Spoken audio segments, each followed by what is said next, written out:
ശബരിമല ക്ഷേത്രം 1950 ജൂൺ 16 തീ വെച്ച് നശിപ്പിക്കപ്പെട്ടു. തീ വെച്ച് നശിപ്പിക്കപ്പെട്ടു മാത്രമല്ല, ഭഗവാന്റെ വിഗ്രഹം തച്ചുടച്ചു, ഇടത് കൈ വെട്ടിക്കളഞ്ഞു, വിരലുകളെല്ലാം മുറിച്ചു നെറ്റി, നെറ്റിയിലും മുഖത്തും വെട്ടുകൊണ്ട പാടുണ്ടായിരുന്നു.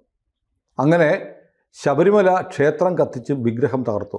1950 ജൂൺ 16 അതിനുശേഷം അന്നത്തെ സർക്കാർ ഒരു അന്വേഷണ കമ്മീഷനെ വെച്ചു. അന്വേഷണ കമ്മീഷൻ ഇന്നത്തെ പോലെയല്ല. അതായത് കെ കേശവമേനോൻ DIG ആയിരുന്നു. CID സ്പെഷ്യൽ ബ്രാഞ്ച് CID ഏകാംഗ കമ്മീഷനായി വെച്ച് ഒരു റിപ്പോർട്ടും തയ്യാറാക്കി. റിപ്പോർട്ട് സർക്കാരിന് കൊടുത്തു. സർക്കാർ, കേരളത്തിലെ സർക്കാർ, ഒരു സർക്കാരും ഇന്ന് വരെ അത് സഭയിൽ വെച്ചില്ല. അതായത് ഇപ്പോഴും ആ റിപ്പോർട്ട് രഹസ്യ സ്വഭാവത്തിലാണ്. പക്ഷെ റിപ്പോർട്ട് ചോർന്ന് ഒരുപാട് ആളുകളുടെ കയ്യിൽ വന്നു. തീർച്ചയായിട്ടും അത് കോട്ടയം ജില്ലയിലെ ചില എസ്റ്റേറ്റ് ഉടമകളായ ക്രൈസ്തവ കുടുംബങ്ങളിൽപ്പെട്ട ആളുകൾ മനഃപൂർവ്വം അവിടെ ശബരിമലയ്ക്ക് ഒരുപാട് ആളുകൾ വരുന്നതിൽ ഇഷ്ടക്കേട് തോന്നിയിട്ടും മനഃപൂർവ്വം നശിപ്പിച്ചതാണെന്നാണ് ആ റിപ്പോർട്ടിൻ്റെ സംഗ്രഹം. അതിനുശേഷം ശബരിമലയ്ക്ക് നേരെ പിന്നെ ഒരു ആക്രമണം ഉണ്ടായത് നിലയ്ക്കൽ ആണ്. 1983 നിലയ്ക്കലിൽ അയ്യപ്പൻ്റെ പൂങ്കാവനത്തിൽ ഒരു പള്ളി ഉണ്ടാക്കണം എന്നുള്ള ആഗ്രഹത്തിൻ്റെ ഭാഗമായി ഒരു കുരിശ് വരുന്നു. അറിയാമല്ലോ, ഇതെല്ലാം ചരിത്രം. തീർച്ചയായിട്ടും ചരിത്രത്തിൻ്റെ ഭാഗമാണ്. പക്ഷേ എനിക്ക് തോന്നുന്നു ഇന്നത്തെ പുതിയ തലമുറയ്ക്ക് ഇതേക്കുറിച്ച് കാര്യമായിട്ട് അറിയില്ല. നമുക്ക് ഈ ക്രൈസ്തവ സഹോദരങ്ങൾക്ക് നേരെ ഹിന്ദുത്വ ഭീകരർ വലിയ ആക്രമണം അഴിച്ചു വിടുന്നുവെന്ന് വ്യാജം പ്രചരിപ്പിക്കുന്ന സമയത്ത് കേരളത്തിൽ ഹിന്ദുക്കൾക്ക് നേരെ നടന്നിട്ടുള്ള ഈ ആക്രമണം, അതും ശബരിമലയ്ക്ക് നേരെ നടന്നിട്ടുള്ള ആക്രമണം, കടന്നുകയറ്റം, ഗൂഢാലോചന, നമുക്കൊന്ന് വർത്തമാനം പറഞ്ഞു പോവാം. അല്ല, തീർച്ചയായിട്ടും അങ്ങനെ വേണ്ടതാണ്. കാരണം എന്താ വെച്ചിട്ടുണ്ടെങ്കിൽ എനിക്കിതിനകത്ത് ക്രിസ്ത്യാനികളാണെന്നുള്ള അഭിപ്രായം എനിക്കില്ല കേട്ടോ. ക്രൈസ്തവ സഭാ മേലധ്യക്ഷന്മാർക്ക് ഇക്കാര്യത്തിൽ പങ്കുണ്ട്. ഇപ്പൊ സാധാരണ ക്രിസ്ത്യാനിയൊന്നുമല്ല, സാധാരണ പ്രശ്നവുമില്ല, അവർക്ക് പ്രശ്നമില്ല. കാരണം സാധാരണ ക്രിസ്ത്യാനി അവർ ശബരിമല ക്ഷേത്രത്തിൽ പോകുന്നവരാണ്, അവർ കെട്ടുനിറച്ച് പോകുന്നവരാണ്. അതെ. മറിച്ച് സഭയുടെ ആളുകൾ അങ്ങനെയല്ല. സഭയുടെ ആളുകളുടെ ഈ സഭയും ക്രിസ്ത്യാനിയും തമ്മിൽ വലിയ വ്യത്യാസമുണ്ട്. ഇപ്പൊ നമ്മൾ ചിലപ്പോൾ ക്ഷേത്രത്തിൽ നമ്മൾ ഭണ്ഡാരത്തിൽ പണം ഇട്ടാല് ആ പണം ദേവസ്വം ബോർഡാണ് കൊണ്ടുപോവാ. ക്രൈസ്തവ സഭയിൽ ആരാ കൊണ്ടുപോണേ? ക്രൈസ്തവ പള്ളികളിലെ പണത്തിന്റെ കണക്ക് ആ കണക്കൊന്നും എടുക്കേണ്ടതാണ്.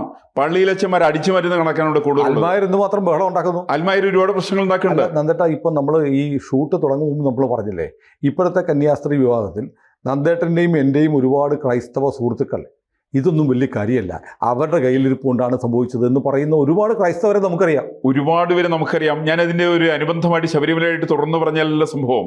ശബരിമല ക്ഷേത്രം തീവച്ച് നശിപ്പിച്ചു, വിഗ്രഹം ഏകദേശം ഉടയ്ക്കപ്പെട്ടു. ആ സമയത്ത് തിരുക്കൊച്ചിയിൽ മുഖ്യമന്ത്രിയായിരുന്ന C കേശവന്റെ പ്രസ്താവനയുണ്ട്, ഒരു ക്ഷേത്രം നശിച്ചാൽ അത്രയും അന്ധവിശ്വാസം നശിച്ചു എന്നാണ്. അപ്പൊ നമുക്ക് ചിലപ്പോൾ തോന്നുന്നു ഇയാൾ നാസ്തികനായിട്ടാന്ന് വിചാരിക്കും. ഇയാൾ നാസ്തികനൊന്നുമല്ല. ഇയാള് നമ്മുടെ വൈക്കം സത്യാഗ്രഹത്തിൽ ഒറ്റുകൊടുത്ത ആളായി പുള്ളി C കേശവൻ. ഇയാളുടെ അമ്മായി അച്ഛനായിട്ടുള്ള CV കുഞ്ഞിരാമനും കൂടി ചേർന്നുണ്ട്. ഇത് ഒറ്റുകൊടുത്തു എന്നുള്ള പുസ്തകം ഞാൻ പറഞ്ഞിട്ടുള്ളതല്ല. കഴിഞ്ഞ കാലം എന്ന് പറയുന്ന പുസ്തകമുണ്ട്, KP കേശവൻ എൻ്റെ ഒരു ആത്മകഥ പോലെയുള്ള പുസ്തകമാണ് കഴിഞ്ഞ കാലം. ആ കഴിഞ്ഞ കാലത്ത് പറയുന്നുണ്ട് 1924 മാർച്ച് മാസം 29 അർദ്ധരാത്രി 11 മണിക്ക് ഞാൻ കിടക്കുന്ന മുറിയുടെ വാതിക്കല് ചില ആളുകൾ വന്നൊരു വാതിക്കൽ മുട്ടിയെന്നാണ്. ആ മുട്ടിയതിനെ കുറിച്ച് ചോദിച്ചു പറഞ്ഞു, നാളെ രാവിലെ ആരംഭിക്കുന്ന വൈക്കം സത്യാഗ്രഹം മാറ്റിവെക്കണം എന്നാവശ്യപ്പെട്ട കൂട്ടത്തിൽ C കേശവൻ ഉണ്ടായിരുന്നു, CV കുഞ്ഞിരാമനുണ്ടായിരുന്നു. ഇവരാവശ്യപ്പെടാൻ കാരണം ക്രൈസ്തവ മതവിഭാഗത്തിലേക്ക് ആളെ ചേർക്കാനുള്ള പരിപാടിക്കാരനായിരുന്നു C കേശവൻ. ഈ C കേശവൻ അന്ന് രണ്ട് പക്ഷത്താണ്. കാരണം അന്നുണ്ടായിരുന്ന ഈഴവ വിഭാഗത്തില് അതിനെക്കുറിച്ചിട്ട് അഡ്വക്കേറ്റ് E രാജന്റെ പുസ്തകമുണ്ട്. ആ ബുക്കിന്റെ പേര്, അതിനകത്തൊരു ചാപ്റ്റർ ഉള്ളത് ഈഴവ വിഷാദയോഗം എന്ന പുസ്തകത്തിന്റെ പേര്. 29 ഉച്ചയ്ക്ക് 2 മണിക്ക് അവിടെ വൈക്കത്തൊരു ഒരു ഈഴവരുടെ യോഗം ചേർന്നു. ആ യോഗത്തിൽ എടുക്കുന്ന തീരുമാനത്തിൽ TK മാധവനെ പങ്കെടുപ്പിച്ചില്ല. TK മാധവൻ, ഗുരുദേവന്റെ എന്റെ ഒരു സപ്പോർട്ടും ഈ പറയുന്ന യോഗത്തിലുണ്ടായിരുന്നില്ല. അല്ലാത്ത ചില ആളുകൾ യോഗം ചേരുകയാണ്. ആ യോഗം ചേർന്നിട്ട് അവരുടെ പ്രധാനപ്പെട്ട ഉദ്ദേശം, അതിൽ 2 പക്ഷക്കാരുണ്ടായിരുന്നു. ചില ആളുകൾ പറഞ്ഞു ഞങ്ങൾ ബുദ്ധമതത്തിലേക്ക് ചേർന്നാവും. നമ്മുടെ സഹോദരൻ അയ്യപ്പനൊക്കെ ആ ഗണത്തിൽപ്പെട്ട ആളാണ്. സഹോദരൻ അയ്യപ്പൻ ക്രൈസ്തവ മതവിഭാഗത്തിലേക്ക് ചേരാൻ കൂട്ടാക്കാത്ത ആളായിരുന്നു. അതുകൊണ്ടാണ് അദ്ദേഹം സാധാരണ പറഞ്ഞത്, ജാതി വേണ്ട, മതം വേണ്ട, ദൈവം വേണ്ട മനുഷ്യന് എന്ന് 3 വരി മാത്രമേ നമ്മൾ പറയുക. 4ാമത്തെ ഒരു വരി കൂടി ഉണ്ടായിരുന്നു. അദ്ദേഹം 4ാമത് പറഞ്ഞത് വേണം ധർമ്മം, വേണം ധർമ്മം, വേണം ധർമ്മം എന്ന് പറഞ്ഞ് സഹോദരൻ അയ്യപ്പനാണ്. ഈ സഹോദരപക്ഷത്തിൽപ്പെട്ട ആളുകള് എന്നിട്ട് സഹോദരൻ അയ്യപ്പനെ നമ്മൾ നാസ്തികനാക്കി. സഹോദരൻ ഇപ്പം നാസ്തികനായിരുന്നില്ല. ഹൈന്ദവ മതവിഭാഗത്തിലുണ്ടായിരുന്ന ഉച്ചനീചത്വങ്ങൾക്ക് അയാൾക്കെതിരായിക്കൊണ്ട് പടപൊരുതിക്കൊണ്ട് ആളുകൾ ബുദ്ധമതത്തിൽ ചേരട്ടെ എന്ന് ആവശ്യപ്പെട്ട ആളായിരുന്നു സി കേശവൻ. സഹോദരൻ അയ്യപ്പനെങ്കില് സി കേശവനും കുഞ്ഞിരാമനോടൊക്കെയുള്ള ആളുകള് അവിടെ ചില ക്രൈസ്തവ മതമേലധ്യക്ഷന്മാരുടെ പിന്തുണയോട് കൂടിക്കൊണ്ട് അവരെല്ലാം കൂടി ചേർത്ത് പിടിച്ചുകൊണ്ട് ഈ സമരത്തെ ഒറ്റുകൊടുക്കാൻ പരിശ്രമിച്ചവരാണ്. അങ്ങനെയുള്ള സി കേശവൻ പിൽക്കാലത്ത് കോൺഗ്രസിൽ ചേർന്ന് തിരുകൊച്ചിയുടെ മുഖ്യമന്ത്രിയായി. ആ കേശവനാണ് പറഞ്ഞത് ശബരിമല ക്ഷേത്രം നശിച്ചാൽ അത്രയും അന്ധവിശ്വാസം നശിക്കുന്നു പറയുന്നത് കേശവൻ പറഞ്ഞതാണ്. കാരണം ഇത് ക്രൈസ്തവരായിരിക്കുന്ന സഭാമേലധ്യക്ഷന്മാരെ സംബന്ധിക്കുന്നത് വരുമാനത്തിന്റെ പ്രശ്നമാണ്. അവര് വരുമാനം കുറയുന്നു എന്നുള്ള സംശയമാണ്. കാരണം ക്രിസ്ത്യാനികൾ വരെ ഇവിടെ ശബരിമല അമ്പലത്തിലേക്ക് കെട്ടും കെട്ടി അവർ അങ്ങോട്ട് ശബരിമലയ്ക്ക് പോവുകയാണ്. അതിൽ നാട്ടിൻപുറത്ത് പറയുന്ന ഒരു തമാശയുണ്ട്. അതായത് പാമ്പിനെ കുന്തം കൊണ്ട് കുത്തുന്ന ഒരു പുണ്യാളനുണ്ടല്ലോ, അതിന്റെ മുന്നിൽ ചെന്നൊരു കള്ളുകൂടിയും പറഞ്ഞത്രേ, നീ ഇവിടെ പാമ്പിനെ കുത്തിക്കൊണ്ടിരുന്നോ, കാട്ടിൽ കിടക്കുന്നോ കാശുണ്ടാക്കിയത് കണ്ടില്ലേ? അത് നമ്മുടെ ഇടപ്പള്ളി പറഞ്ഞതാ. ഇടപ്പള്ളി സെന്റ് ജോർജിന്റെ പള്ളിയുടെ മുമ്പിൽ നിന്നിട്ട് ഒരാളെ മദ്യപിച്ചിട്ട് പറഞ്ഞ. അതെ, പക്ഷെ ഇതിനകത്ത് ഇതിന്റെ ഒരു സാമ്പത്തിക ശാസ്ത്രമുണ്ട്. അസൂയ എത്രത്തോളം ഉണ്ടെന്ന് അതിനകത്ത് വ്യക്തമാണ്. അത് ഇതെല്ലാം പറയിക്കുന്നത് ഈ പറയുന്ന മതമേലധ്യക്ഷന്മാർ പറയിപ്പിക്കുന്നതാണ്. പള്ളിയിൽ അച്ഛന്മാരെ പറയിക്കുന്നതാണ്. ക്രിസ്ത്യാനികൾ പറയിക്കുന്നില്ല. ക്രിസ്ത്യാനികൾക്ക് എല്ലാത്തിനും വിശ്വാസമുണ്ട്. അവർ സത്യസന്ധരാണ്. അവർ പള്ളിയിൽ പോകുന്നവരാണ്. അവർ ക്ഷേത്രങ്ങളിൽ പോകുന്നവരാണ്. അവർ മറ്റുള്ള വിഭാഗങ്ങളുടെ ആചാരാനുഷ്ഠാനങ്ങൾ വിമർശിക്കുന്നവരല്ല. ഇതിനെ തച്ച് തകർക്കാൻ ശ്രമിക്കുന്നത് ഈ പറയുന്ന അച്ഛന്മാരും ചില ബിഷപ്പുമാരടക്കമുള്ള ആളുകളാണ്. അവരാണ് അത്തരത്തില് ഈ പറയുന്ന പുതിയ നറേഷൻസ് ക്രിയേറ്റ് ചെയ്യുന്നവരാണ്. ഈ നറേഷൻസ് ക്രിയേറ്റ് ചെയ്യുന്നതിന്റെ ഭാഗമായിട്ടാണ് ശബരിമലയെ നശിപ്പിക്കേണ്ടത് അനിവാര്യമാണ് എന്നുള്ള തോന്നൽ അവർക്ക് എക്കാലത്തും ഉണ്ടായിരുന്നു. കാരണം അവർ ധരിച്ചത് ഹിന്ദുക്കളെ പാടെ മതം പരിവർത്തനം നടത്തുക, ഈ പറയുന്ന ആളുകൾക്ക് സോപ്പും ജീപ്പും കണ്ണാടിയൊക്കെ കൊടുത്തുകൊണ്ട് അവരെ ക്രൈസ്തവ മതത്തിലേക്ക് ചേർക്കുക, അത് കഴിഞ്ഞിട്ട് അവർക്ക് വേണ്ടി പുതിയ പള്ളികൾ ഉണ്ടാക്കുക. അതിനെക്കുറിച്ച് CF ആൻഡ്രൂസിന്റെ ഒരു വലിയൊരു കമന്റ് ഉണ്ട്. മഹാത്മാഗാന്ധി അതിനെ കുറിച്ച് പറഞ്ഞത്. മഹാത്മാഗാന്ധി ഈ പറയുന്ന വൈക്കം സത്യാഗ്രഹത്തില് ജോർജ് ജോസഫിനോട് മാറിയിരിക്കാൻ വേണ്ടി പറയാണ്. അപ്പൊ എല്ലാം പറയുന്നത് കേരളത്തിൽ മതേതരത്വക്കാരാണല്ലോ കോൺഗ്രസ്സുകാരൊക്കെ. അവർക്ക് പറഞ്ഞു, അയ്യോ ജോർജ് ജോസഫുകാരനാണ് ഇവിടെ ഈ പറയുന്ന വൈക്കം സത്യാഗ്രഹം ഉണ്ടായത്. എങ്ങനെയാണ്? സഞ്ചാര സ്വാതന്ത്ര്യത്തിന് വേണ്ടി ആദ്യം സംസാരിച്ചത് അദ്ദേഹമാണ്. അതുകൊണ്ട് അദ്ദേഹത്തെ മാറ്റി നിർത്തിക്കൊണ്ട് സമരം നടക്കുവോ? അതുകൊണ്ട് അദ്ദേഹം നേരെ ഒരു കത്ത് മഹാത്മാഗാന്ധിക്ക് എഴുതി, ഞാൻ മാറി നിൽക്കുകയാണെന്നുണ്ടെങ്കിൽ ഇവിടെ പലരും അറസ്റ്റ് ചെയ്യപ്പെട്ടു, ഇനിയിപ്പോൾ ഞാൻ സമരത്തിന്റെ നേതൃത്വത്തിലേക്ക് വരാം എന്ന് പറഞ്ഞുകൊണ്ട് ജോർജ് ജോസഫ് കത്തയക്കുമ്പോൾ മഹാത്മജി തിരിച്ചു മറുപടി അയക്കുന്നത്, ജോർജ് ജോസഫെ താങ്കൾ ഇക്കാര്യത്തിൽ ഇടപെടേണ്ടതെന്നാണ്. അഥവാ എന്തെങ്കിലും പ്രശ്നം ഉണ്ടെങ്കിൽ അന്യ സംസ്ഥാന തമിഴ്നാട്ടിൽ നിന്ന് ചില ആളുകൾ വന്നിട്ട് ഇടപെടട്ടെ എന്നാ പറഞ്ഞേ. അങ്ങനെയാണ് രാമസ്വാമി നായിക്കരെ പോലുള്ള ആളുകൾ വരുന്നത്. ജോർജ് ജോസഫിന് മാറ്റി നിർത്താനായിട്ട് കാരണം ചോദിച്ച സമയത്ത് ആ സമയത്താണ് മഹാത്മാഗാന്ധി പറയുന്നത്, CF ആൻഡ്രൂസിനോട് നേരത്തെ പറഞ്ഞിട്ടുണ്ട്, ഇതിനേക്കാളും വലിയ ജാതി പ്രശ്നമാണ് ക്രൈസ്തവ സഭയിലുള്ളത്. കാരണം പുലയ പള്ളികളുള്ള പ്രസ്ഥാനമാണത് ക്രൈസ്തവ സഭ. കോട്ടയത്ത് ഒരു രൂപതയുണ്ട്, വിജയപുരം രൂപത. അവിടെ ഈ പറയുന്ന മതം മാറി വന്ന SC/ST വിഭാഗത്തിൽ നിന്നുള്ള ക്രൈസ്തവർക്ക് വേണ്ടി മാത്രമുള്ള രൂപതയായിരുന്നു ഞാൻ കേട്ടിട്ടുള്ളത്. അല്ല, അങ്ങനെയാണത്.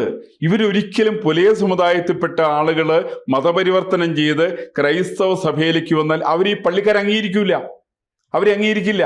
ഇപ്പൊ നമ്മുടെ എനിക്കറിയാവുന്ന എറണാകുളത്തേക്കുള്ളൊരു പ്രധാനപ്പെട്ട വളരെ കറുത്ത ഒരു പള്ളിയിൽ അച്ഛനുണ്ടായിരുന്നല്ലോ. അദ്ദേഹം സഹമെത്രാനാവുന്നൊക്കെ അദ്ദേഹം ധരിച്ചിരുന്നതാണ്, ബിഷപ്പാവുന്നൊക്കെ ധരിച്ചതാണ്. അദ്ദേഹം ആയില്ലെന്ന് മാത്രമല്ല, പിൽക്കാലത്ത് സഭയെന്ന് ഇന്നിപ്പോ വളരെ റിട്ടയർമെന്റ് എടുത്ത് പോകേണ്ട സാഹചര്യമൊന്നും അദ്ദേഹത്തിനെ പോലുള്ളവർക്ക്. ഇങ്ങനെയുള്ള ഒരുപാട് അനുഭവങ്ങൾ ഇത്തരത്തിലുണ്ട്. കാരണം കറുത്ത വർഗക്കാർക്കെതിരായിട്ടുള്ള വർണ്ണവിവേചനം ഏറ്റവും കൂടുതൽ നിലനിൽക്കുന്ന ഒരു വിഭാഗമാണ് ക്രൈസ്തവ സഭ. അതുകൊണ്ട് തന്നെയാണ് ഇപ്പൊ ഈ നേരത്തെ പറഞ്ഞ ബാലവേലയിലാക്കിയാണെങ്കിലും അതേപോലെ തന്നെ കുട്ടികളെ കടത്തിക്കൊണ്ടുപോകുന്ന കാര്യത്തിലേക്ക് കന്യസ്ത്രീകൾ എടുക്കുന്ന നിലപാടിന് ഏറ്റവും കൂടുതൽ ശക്തമായിട്ട് എതിരായിട്ട് നിൽക്കുന്നത് ഹിന്ദുക്കളെക്കാൾ കൂടുതൽ ക്രിസ്ത്യാനികളാണ്. കാര്യം നേരിട്ടുള്ള അനുഭവസ്ഥരാണ്. ഇപ്പൊ ഞാൻ ഒന്ന് പറയാലോ, കേരളത്തില് ഏകദേശം 11ഓളം കന്യാസ്ത്രീകൾ മരിച്ചു. അതിൽ ഒരു കന്യാസ്ത്രീ മരിച്ച് ഞാൻ പത്രത്തിൽ വായിച്ചിട്ടുണ്ട്. എങ്ങനെ മരിച്ചെന്നറിയാമോ? അവർ കാനയിൽ ചാടി മരിച്ചു. വളരെ തമാശയാണത്. കാനയിൽ ചാടി മരിക്കുന്ന കന്യാസ്ത്രീ ആ ചാടി കഴിഞ്ഞ് അവിടെ കിടന്ന് മരിച്ചതിന് ശേഷം വലിയ സ്ലാബ് എടുത്തിട്ട് കാനയുടെ മുകളിൽ ഇട്ടു എന്നാണ്. അത് ഒരാളെ പിടിച്ച് അനങ്ങൂല. ഒരാള് ജീവനുള്ള ആൾ പിടിച്ച് അനങ്ങാത്തപ്പോഴാണ് ജീവനില്ലാത്ത ആൾ പിടിച്ചിട്ട് കാനലിലേക്ക് ഇട്ട് രക്ഷിക്കുന്നത്. അങ്ങനെ 11 പേരാണ് 985 തുടങ്ങിയിട്ട് 2015 വരെയുള്ള 30 വർഷക്കാലം കൊണ്ട് കേരളത്തിൽ പൊലിഞ്ഞുപോയത്. അങ്ങനെ 11 കന്യാസ്ത്രീകളാണ്. ഇവിടുത്തെ ക്രൈസ്തവ സഭാ മേലധ്യക്ഷന്മാർക്ക് എന്ത് വികാര സമയത്തുണ്ടായത്? ഒരു വികാരം ഉണ്ടായിരുന്നില്ലല്ലോ. ഇല്ല എന്ന് മാത്രമല്ല, അവർ ആ സമയത്ത് പരിശ്രമിച്ചെന്നുണ്ടെങ്കിൽ നേരത്തെ സുനിൽ പറഞ്ഞ പോലുള്ള നിലയ്ക്കൽ കൊണ്ടുപോയിട്ടൊരു കുരിശ് സ്ഥാപിക്കാൻ പറ്റുമെന്ന് നോക്കിയത്. എന്നിട്ട് അതിനകത്ത് അവർ പറഞ്ഞത് അവിടെ സെന്റ് തോമസ് കൊണ്ടുവന്നൊരു കുരിശ് വെച്ചു എന്നാണ്. അപ്പോഴാണ് ബെനഡിക്ട് 17 അദ്ദേഹം ആ സമയത്ത് അവിടുന്ന് ഒരു സ്റ്റേറ്റ്മെന്റ് അദ്ദേഹം ഇറക്കി, സെന്റ് തോമസ് കേരളത്തിൽ വന്നിട്ടില്ലെന്നേ, ഇത് കള്ളക്കഥയാണ്. മൈലാപ്പൂരിൽ ഉണ്ടെന്നൊക്കെ പറയുന്നത് സെന്റ് തോമസിന്റെ ശവകുടീരമല്ല, കള്ളക്കഥയാണ്. ഇത് കള്ളക്കഥയാണെന്ന് പറഞ്ഞത് ഹൈന്ദവ സന്യാസിമാരല്ല, ഇവിടുത്തെ സാക്ഷാൽ മാർപ്പാപ്പയാണ് കാലത്ത് ബെനഡിക്ട് 17. ആ ബെനഡിക്ട് 17 പ്രസ്താവന ഉണ്ടല്ലോ, അദ്ദേഹം പറഞ്ഞല്ലോ സെന്റ് തോമസ് കേരളത്തിലേ വന്നിട്ടില്ല, അദ്ദേഹം വന്ന് ഹിമാലയത്തിൽ കൂടി വന്നു, അദ്ദേഹം ഡൽഹി വഴിക്ക് അദ്ദേഹം അഫ്ഗാനിസ്ഥാൻ ഭാഗത്തേക്കാണ് പോയത്. അത് AD 52 മാത്രമല്ല AD 52 ഇദ്ദേഹം വന്നില്ല എന്നുള്ള മറ്റു തെളിവ് കൂടിയുണ്ട്. കേരളത്തിന്റെ സാംസ്കാരിക ചരിത്രം കണ്ടു, അത് ഇടതുപക്ഷ സഹയാത്രികനായിരിക്കുന്ന ഡോക്ടർ SK വസന്ത് തയ്യാറാക്കിയതാണ്. അതിനകത്ത് പറയുന്നുണ്ട് AD സംവിധാനം തുടങ്ങുന്നത് ക്രിസ്തു മരിച്ച 500 കൊല്ലം കഴിഞ്ഞ പിന്നെ എങ്ങനെയാ അപ്പൊ AD 52 സെന്റ് തോമസ് കേരളത്തിൽ വരിക? ഈ തരത്തിൽപ്പെട്ട ചില കള്ളക്കഥകൾ പറഞ്ഞുകൊണ്ട് നിലയ്ക്കൽ കൊണ്ടുപോയിട്ട് കള്ളക്കുരിശ് സ്ഥാപിച്ച് ആ കുരിശ് അവിടെ കൊണ്ട് സ്ഥാപിച്ച് അത് ഞങ്ങളുടേതാണെന്ന് വരുത്തി തീർത്ത് ശബരിമലയുടെ പ്രാധാന്യം കുറയ്ക്കാനുള്ള രണ്ടാമത്തെ പരിശ്രമമാണ് ശരിക്കുന്നത്. ആദ്യത്തെ പരിശ്രമം വന്നത് തീവച്ച് നശിപ്പിച്ചുകൊണ്ടാണെങ്കിൽ രണ്ടാമത്തെ നിലയ്ക്കൽ സമരത്തിന്റെ ഭാഗമാണ് നിലയ്ക്കൽ ഭാഗമാണ്. അന്ന് ഹിന്ദുവിനെ സംബന്ധിച്ച് 1950കളിൽ ഹിന്ദു അത് മുഴുവൻ സഹിച്ചു കൊണ്ടിരുന്നുവെങ്കിൽ 983 സമയത്ത് രാഷ്ട്രീയം മറന്നുകൊണ്ടുള്ള മുഴുവൻ ഹൈന്ദവ ജനവിഭാഗങ്ങളും അതിനെതിരായിട്ട് അതിശക്തമായ സമരത്തിന്റെ രംഗത്ത് വന്ന സമയത്ത് ആ നിലയ്ക്കലെ കുരിശ് മാറ്റാൻ വേണ്ടിയിട്ടും അവിടുന്ന് മാറ്റിയിട്ട് പറിച്ച് ആങ്ങാമൊഴി കൊണ്ടുപോയിട്ട് സ്ഥാപിക്കാൻ ഇവർ തയ്യാറായി എന്നുള്ളതും ഇന്ന് ചരിത്രത്തിന്റെ ഭാഗമാണ്. അപ്പൊ അതുകൊണ്ട് ക്രൈസ്തവ ജനവിഭാഗങ്ങളുടെ പ്രശ്നമല്ല, ക്രൈസ്തവ മതമേലധ്യക്ഷന്മാരുടെ പ്രശ്നമാണ്, പാതിരിമാരുടെ പ്രശ്നമാണ്, അമ്മമാരുടെ പ്രശ്നമാണ്. അതുകൊണ്ട് ഞാൻ ചെറിയൊരു സാധനം സിമ്പിൾ കൂടി പറഞ്ഞാലേ എന്താ പറയുക, പേരെന്താ പറയാ, ഫാദർ ഡാഷ് ഡാഷ് എന്നാ പറയാ. ഈ ഫാദറിന്റെ മലയാളം എന്താ? അച്ഛൻ എന്നാണ്. ഇവരെഴുതുന്നത് എന്താ? അച്ഛൻ എന്നാ എഴുതാ. അച്ഛൻ എന്നുള്ളതിന്റെ ഇംഗ്ലീഷ് എന്താ? അങ്കിൾ എന്നാ ഉപയോഗിക്കുക. അപ്പൊ സ്വന്തം പേരിൽ പോലും ഇത്തരത്തിൽ വൈകൃതങ്ങൾ കൊണ്ടു നടക്കുന്ന ക്രൈസ്തവ പാതിരിമാര് ഞാൻ മനസ്സിലാക്കുന്നത് സാമൂഹ്യ ദ്രോഹ വിഭാഗത്തിൽപ്പെട്ടവരാണ്. അതുകൊണ്ടാണ് അവർക്ക് ഈ പറയുന്ന നിലയ്ക്കലും പ്രശ്നം ഉണ്ടാക്കാം, അവർക്ക് ശബരിമലയിലും പ്രശ്നം ഉണ്ടാക്കാം. പക്ഷേ കാലം മാറി എന്നുള്ള തിരിച്ചറിവ് അവർക്കുണ്ടാവണം. ആ കാലത്ത് ഹിന്ദു അല്ല ഇന്നത്തെ ഹിന്ദു. ഈ ഹിന്ദു ശക്തമായിട്ട് പ്രതികരിക്കും. അവർ വിഷയങ്ങൾ പഠിക്കുന്നവരാണ്, വിഷയങ്ങൾ മനസ്സിലാക്കുന്നവരാണ്, ശക്തമായിട്ട് പ്രതികരിക്കാൻ അവർക്ക് ശക്തിയുണ്ട്. അതുകൊണ്ട് ഇതിനൊരു തനിയാവർത്തനം ഇല്ല എന്നുള്ള വസ്തുത കൂടി ഈ പറയുന്ന പള്ളിയിലെ അച്ഛന്മാരും അമ്മമാരും അതുപോലെ തന്നെ മതമേലധ്യക്ഷന്മാരൊക്കെ മനസ്സിലാക്കുന്നത് ക്ലീമസ് അടക്കമുള്ളവർ മനസ്സിലാക്കുന്നതല്ല എന്നാണ് എൻ്റെ അഭിപ്രായം. അതായത് പ്രത്യേകിച്ച് ഛത്തീസ്ഗഡിന്റെ പേരിൽ ക്രൈസ്തവരെ ഹിന്ദുക്കളാകെ പീഡിപ്പിക്കുകയാണെന്ന് പറയുമ്പോൾ ശബരിമലയും നിലയ്ക്കലും മറക്കരുത്. ഈ മറക്കുന്നവരല്ല കേരളത്തിലെ ഹിന്ദുക്കള്. വേണ്ടിവന്നാൽ ജാതി മത രാഷ്ട്രീയത്തിന് ഉപരിയായിക്കൊണ്ട് കേരളത്തിലെ ഹിന്ദുക്കൾ ശക്തമായ രീതിയിൽ പ്രതികരിക്കുന്നതാണ് എനിക്ക് അനുഭവത്തിന്റെ അടിസ്ഥാനത്തിൽ പറയാനുള്ളത്. കൂടുതൽ വാർത്തകളും വിശേഷങ്ങളും നിങ്ങളിലേക്ക് എത്താൻ ABC മലയാളം സബ്സ്ക്രൈബ് ചെയ്യുക, ബെൽ ബട്ടണും അമർത്തുക.